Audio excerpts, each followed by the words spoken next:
How do you guys think Danny Ings did today then? I mean, his goals tally this season has been a dip compared to last season, where he had a bit of a breakout season as well. And today, what's been going on around social media, I'll just read a quick tweet for you, Matt. I mean, this one says from Mahmoud, he says, since that Danny Ings contract problem, we have been very underwhelming, mentality-wise as well, not only performance-wise. Something has not been right since then. What's the latest update that you have for us in terms of Danny Ings and his contract situation, which has stalled for quite a while? Yeah, it has stalled for quite a while. I think the club are still pretty confident that they can get him to sign this thing, which would be a massive boost. But obviously, there's always a risk, that if the player decides that, if I'm good enough to play in the Champions League and a Champions League club wants to buy me, then there's always that risk, especially a club the size of Southampton, that if the offer is big enough, then we've seen in the past that the club will sell, and that's just a sad fact of life, and one that we kind of get used to being a Southampton supporter down the years, where we have fantastic footballers. And you have them for 2 or 3 seasons, and they have a great couple of seasons with you. But if they have a great couple of seasons, that the chances are one of the big boys with more money are going to come and take them away from you. And we have the same situation with our managers as well. We had it with Pochettino, we had it with Koeman. Every time a manager does well for us, there is that possibility that they will get pinched off of you, and that's just football life, and you kind of get used to it. But you know what? Players and managers come and go, but the club will always be there. Do you think that he deserves to play in the Champions League, Matt? Oh, I certainly think he's got enough ability to play in the Champions League, yeah. I just hope that one day he might be able to do that with Southampton.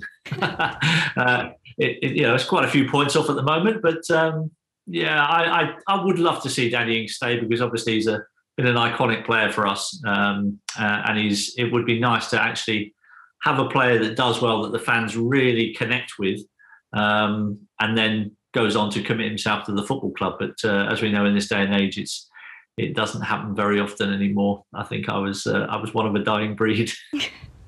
If he doesn't commit, though, if he does make that decision to want to go to a Champions League side, Mario, I mean, where can you realistically see him going? Because it's a little bit tough for him to see him back in Liverpool.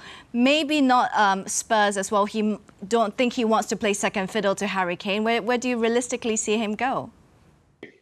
Yeah, it's going to be a tricky one, because if he doesn't go to Liverpool, look, you also have to see how sides want to play the way he plays. Like Danny Ings is playing more with a team that comes out on a break, and then sometimes they really surprise teams.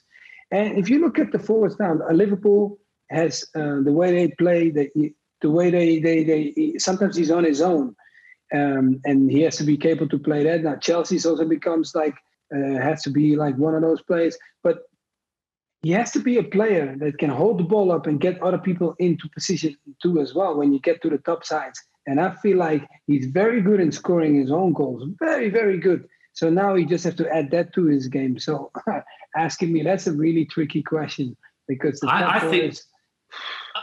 think Mario, I think Manchester City might be the one. Sergio Aguero's coming to the end. I think Manchester City are looking for somebody to fill that kind of void, and I would be really interested to see just how many goals Danny Ings would score in a team like Manchester City, who create so many chances. I mean, this is a boy that scored 22 goals last season in a team that finished 11th in the Premier League.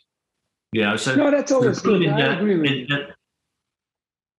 I agree with you. That's always good. But the only question I have for you, Matt, is, how is he going to keep making sure that other people get into the game? That's the most important for me.